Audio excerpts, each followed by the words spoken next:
नेमकेच सगळे काम आवरले आणि मी काय केलं, कचरा वगैरे झाडून भरून घेतला आणि तो कचरा ओवीने काय केला, तो पालथा करून दिला. आणि मग माझी एवढी चिडचिड झाली, कारण की नेमकंच आवरलं आणि म्हटलं आता थोडंसं बसू.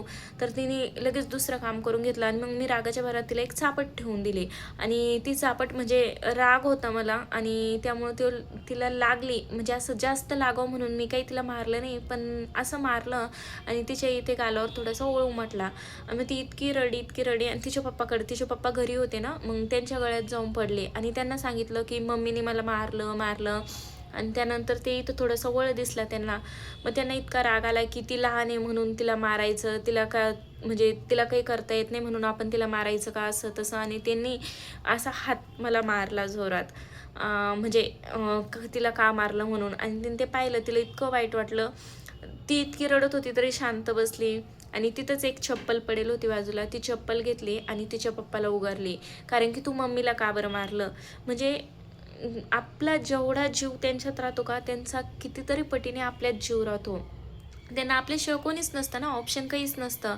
आणि तिला इतकं वाईट वाटलं, ती लगे माझ्याकडे आली, मम्मी काय झालं.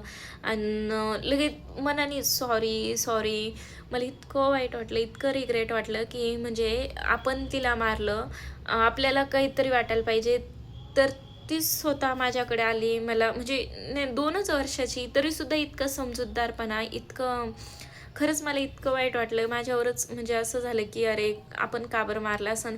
आणि आजकाल एवढ्या घटना ऐकायला भेटतात की बायका स्वतःच्या मुलांना मारून काय टाकतात किंवा त्यांचा छळ काय करतात.